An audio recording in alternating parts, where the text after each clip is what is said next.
Momento Saúde e Nutrição na 87,9. Com a nutricionista Carla Andréia Metzner. São 9h35, 9h35. Eu recebo aqui nos estúdios da Rádio Liberdade FM a nutricionista Carla Andréia Metzner. E hoje a gente vai falar sobre um assunto muito interessante, gente, que é a diverticulite. Primeiramente, bom dia, doutora Carla. Bom dia, Andréia. Bom dia a todos os ouvintes. Hoje é um assunto muito interessante. O que é a diverticulite, Carla? É um nome bem estranho, né? E às vezes as pessoas não sabem realmente o que é. Então, ela é uma doença, assim, do intestino, onde é uma inflamação, na verdade, que vai causando umas bolsinhas, ou chamado de quistos, pequenininhos.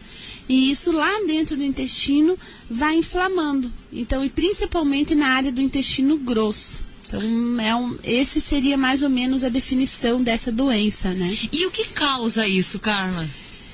Na verdade, assim, não tem uma causa específica, né? Então, assim, não foi descoberto exatamente. Mas, uma das causas, assim, que pode ser é o baixo consumo de fibras, né? Porque, assim, o mau funcionamento do intestino, por exemplo, a constipação, as fezes duras, por exemplo, a pessoa forçar para ir ao banheiro, pode ocasionar essa pressão no colo e pode desenvolver essas bolsinhas, né? Isso pode ser uma das causas, mas assim, e vai provocando essas infecções, essa inflamação, né? Mas assim, dizer assim que é isso ou que é outros tipos de causas, assim, é um pouco mais difícil, não tem, assim, comprovações mesmo. E, Carla, quais são os fatores de risco da diverticulite? Geralmente, aparece depois dos 40 anos, né? Então, assim, pode ser tanto em mulheres quanto em homens, né? Então, assim, e pode, claro, aparecer em pessoas mais jovens, mas geralmente acima de 40 anos. Aí, como eu falei, pessoas com uma dieta pobre em fibras, né, que o intestino não funcione, que sempre está com esses problemas de intestinos, é um fator de risco.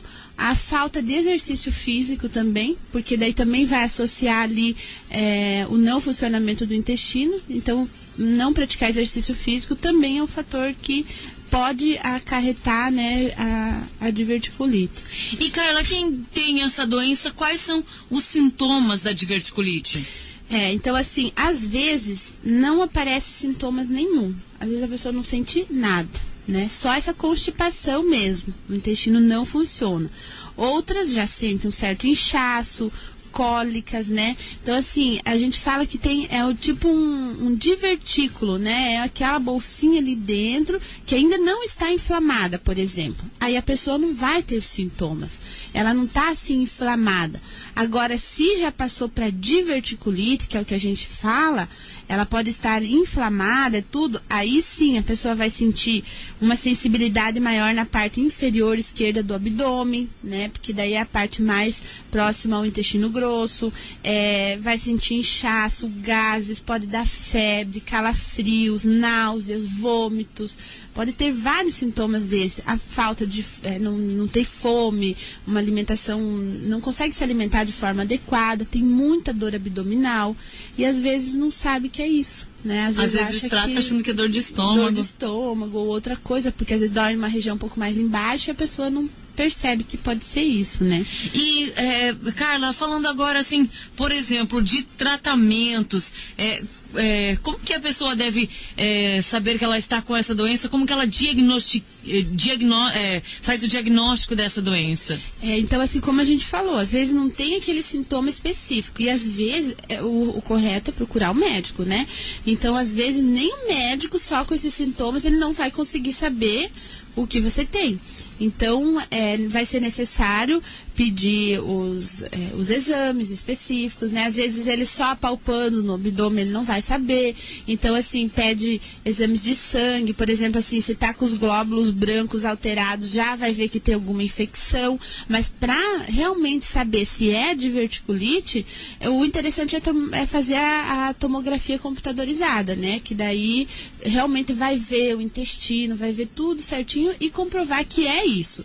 Porque só exames, assim, superficiais é difícil, né, diagnosticar. Então, é que nem você falou, às vezes a pessoa vai lá e começa, tô com passa a dor. Então, o médico, sem pedir nenhum exame, dá um remédio para dor, alguma coisa assim.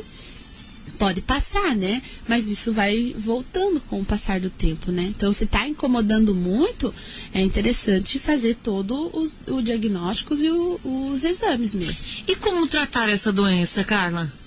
Na verdade, o tratamento vai ser médico mesmo, né? Com remédios, tudo mais. E fazer uma alimentação, né, saudável. Tem pessoas que às vezes é necessário ficar até internadas, porque assim, é uma inflamação, quando já está no processo de diverticulite, é uma inflamação grande, né? Então assim, a pessoa precisa ficar de repouso, às vezes até fazer bolsas de água quente no abdômen, analgésicos, tudo mais, beber bastante líquidos, né? Às vezes, se a pessoa está com muito inchaço, ou muitas gases ou dores abdominais, ela até é interessante retirar um pouco as fibras, né? Que a gente fala assim que as fibras que eu falo assim, cascas de frutas, aveia, linhaça, tudo essas coisas, né? Mas isso tudo é interessante depois, né? Depende dos alimentos consumir para funcionar o intestino, né? E Carla, você falou desses alimentos, alguns alimentos eles podem piorar os sintomas da diverticulite? Isso, com certeza. Então assim, inclusive eu falei da linhaça, é um alimento que ele não deve ser consumido para quem tem diverticulite. A chia, por exemplo, não pode, porque eles são sementes. Tudo que tem sementes, elas podem entrar nessas bolsinhas, nesses quistos que eu falei, entra e inflama, daí piora. Então, às vezes não tem nada e tal, e a pessoa pode até ter diarreias frequentes, né? Então, assim, feijão tem que cuidar por causa da casquinha do feijão, ervilha, por exemplo, os grãos refinados, às vezes algum tipo de grão, coco, milho, pipoca, né? Porque a pipoca tem aquelas casquinhas, sabe? Isso tudo ele pode entrar nessas bolsinhas, porque assim, a pessoa às vezes não tem diverticulite, só tem os divertículos, que são as bolsinhas, ainda não está inflamado. Entrou algum alimento desse lá, inflama. Daí vai causar essa diverticulite, né? Então, assim, frutas secas, às vezes legumes com cascas, algumas frutas com cascas, que são os pedacinhos, tem que cuidar muito. Então, tomate, morango tem a partezinha pretinha, assim, que são sementinhas, né? O tomate com semente, pepino, essas coisas não pode consumir, porque tudo isso pode entrar nesses divertículos ali e causar inflamação. Aí tem que ter um cuidado muito grande. Então assim, se a pessoa quer consumir, por exemplo, aveia, linhaça, essas coisas, tem que bater tudo no liquidificador, bater muito no liquidificador. Até o feijão pode ser batido no liquidificador, daí fazer bem liquidificado, assim, bem mole mesmo, assim, sem, ou às vezes até pessoas que têm, assim, um problema bem sério com isso, né? Não tô falando, assim, quem não tem, por exemplo, mas, assim, quem já tem ou tem que cuidar, realmente, essas coisas tem que liquidificar, não pode consumir nada que tenha semente, porque se entra ali, inflama mesmo.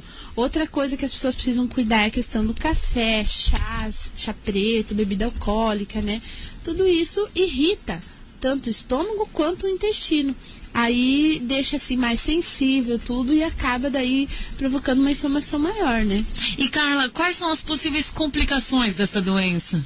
Então assim, às vezes quem já tá com essa doença e às vezes não trata, pode dar complicações maiores, que é o sangramento, às vezes ruptura do intestino, né? Porque assim, como é uma bolsinha, uma inflamação lá dentro do intestino, isso pode estourar, furar o intestino ali, né? Mas isso em casos bem mais graves, né? Então assim, os abscessos, que é o pus, então assim, deu aquela inflamação, deu pus, às vezes a pessoa assim vai começar a fazer fezes com pus, com sangue, então é muito interessante a gente olhar o cocô todo dia, né? As pessoas não fazem isso às vezes, né? Vai lá, faz e puxa a descarga e nem olha.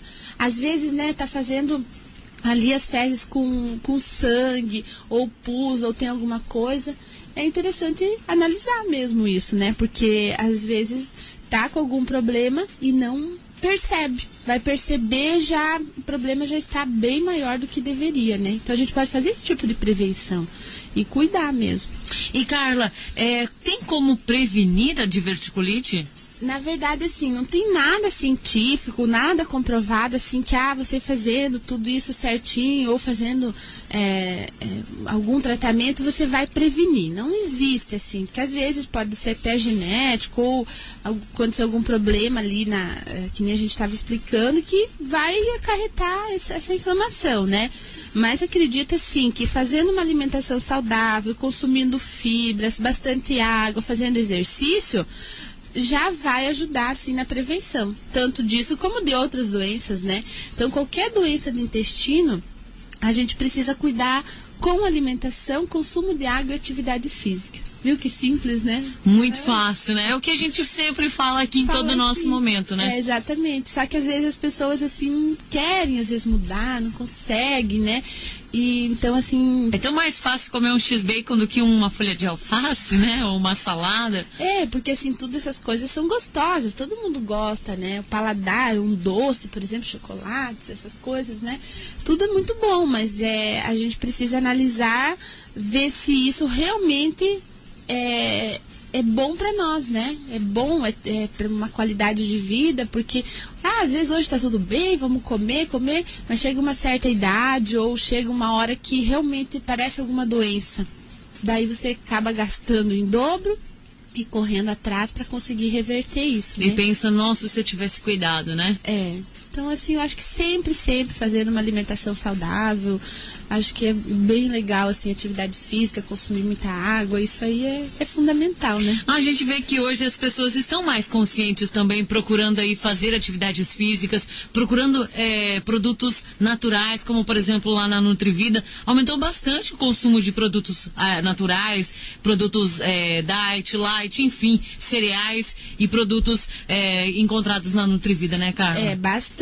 Já faz 10 anos praticamente que eu tenho a loja, assim, eu vejo que eu fiz um trabalhinho assim bem de formiguinha, né? Eu me formei como nutricionista, vim tudo, e não tinha nada aqui em Santa Helena disso, né? Então, assim, eu fui conversando, criando os hábitos nas pessoas, as pessoas realmente não tinham, às vezes não tinham até nem o conhecimento disso, né? E assim, esse trabalho que a gente faz, essa orientação como nutricionista, eu acho que é bem legal. E as pessoas estão realmente conscientes e estão se informando mais, porque hoje você lê na internet, você lê sobre tudo, né? Estão se informando e vão até lá, vão procurar os produtos naturais. E isso é bom, né? Porque é uma atitude mais saudável mesmo, né? Carla, tem uma pergunta aqui de uma ouvinte, ela quer saber qual é a diferença entre a linhaça dourada e a linhaça marrom, e é melhor comer a farinha ou a semente? Na verdade, assim, a linhaça dourada, ela tem mais concentração de ômegas, né? Então, ela seria melhor. Ela é um pouco mais cara mesmo que a outra. A diferença de você consumir ela em farinha e em semente, por exemplo, assim, a semente, tem gente que deixa às vezes de molho e toma ela de manhã, por exemplo, coloca de molho e toma de manhã. Por que faz isso? Faz para hidratar e funcionar o intestino.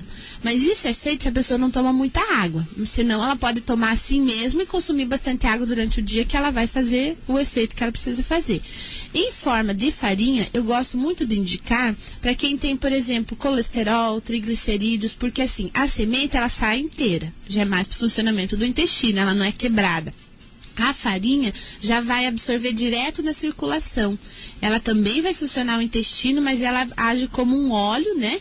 Ela vai direto para a circulação e aí age nas questões de gorduras, redução de glicose que está na circulação.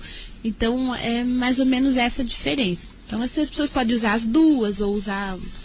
depende do objetivo mesmo, né? Legal, bacana, Carla. Muito obrigada pela sua participação aqui na Rádio Liberdade FM. Gostaria que você passasse o endereço e o telefone da Nutrivida pra gente. A Nutrivida, então, é na Rua Paraguai, 883, no 3268-3131. Mais próximo à Praça do Redondo, ao lado da Cacá Serigrafia. Bem pertinho. Bem pertinho. Gente, olha, precisou, e é claro, sempre uma nutricionista lá para atender você. 3268-3131.